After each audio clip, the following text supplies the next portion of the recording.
I'm standing here on the Sailors Creek battlefield. This battle is part of Lee's retreat from Richmond and Petersburg toward Appomattox Courthouse, and this will be the last major battle fought by the Army of Northern Virginia. They will fight some other actions after this at Appomattox Station and also High Bridge, but those will be a lot smaller in comparison to this, so this will be the last major battle.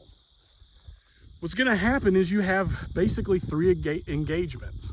On April 6th of 1865, our first part of this engagement will happen behind the camera about a mile at Marshall's Crossroads. Now, all these engagements actually happen simultaneously, but we'll start with Marshall's Crossroads, as you're going to have Richard Anderson's Confederates facing Union cavalry under George Armstrong Custer. Anderson will have a good defensive lineup, but they will not be able to stop the Union cavalry from coming in and capturing many of the men and also breaking that Confederate line. Where we're standing will be the command of Richard Ewell. Now, Ewell at one time was the commander of the 2nd Corps of the Army of Northern Virginia after the death of Stonewall Jackson. He's fought in the Shenandoah Valley, fought at 2nd Manassas, but most famously, he gets a lot of flack for the failure at Gettysburg. He will be here after he had been removed from command, mainly due to sickness. Some might say also ineptness, but Ewell will be in command here, and the troops that he's commanding are kind of a makeshift or a motley crew of troops. He's going to have troops from the Navy, a lot of militia, clerks and secretaries from Richmond. So a lot of these guys have never actually fought in a major battle. This will be their first, and they'll actually fight fairly well. The Union here at this particular spot will be up here. You can see the house in the distance as the Hillsman house. That will be established as a federal hospital, and you'll have Union troops on the hillside back here, as well as about 20 artillery pieces that will bombard this area. The fighting that occurs here on this hillside will be very brutal and hand-to-hand. The Confederates will actually be able to withstand the first attack and push the Federals back, but they will not be able to sustain their defensive line, eventually being overrun by the Federals here.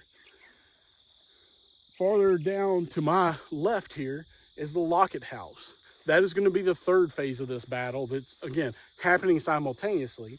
What's happening there is General John B. Gordon's Confederates are escorting the wagon trains and some of the artillery, trying to get them out of the area away from the Federals.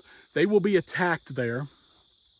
And Gordon, while he will save most of his men, will lose most of the wagon train and artillery, but he will be able to continue the retreat toward Farmville, many of those men running toward High Bridge. Robert E. Lee will try to get here to the field. He will not arrive in time to really be able to dictate what's going on with his troops, as this is more of a rear guard action. But Lee will make one of the most famous statements here on the battlefield. He will say, "My God, has the army dissolved?" The reason he says that is because during this battle, more than 7,000, almost 8,000 troops will be captured. The Union Army will capture nearly 8,000 Confederates, including 8 Confederate generals, 2 of which very famous, Richard Ewell and Custis Lee. Custis Lee being the oldest son of General Robert E. Lee. The Battle of Sailors Creek, once it ends, doesn't defeat the Confederate Army completely, but it takes out a good portion of it, and just 72 hours later, the Confederate Army will surrender to the Union Army at Appomattox Courthouse. A message from Sheridan will actually be sent to Abraham Lincoln through General Grant, and he will say, "I think if Lee is pressed, this thing will be over." And Lincoln's reply will be, "Let the thing be pressed." Again, 72 hours later, we will have the surrender of the Army of Northern Virginia, and that will end the Civil War in Virginia, not overall, but here in Virginia, the South's primary army being defeated. And really that final nail in the coffin happens here at Sailors Creek.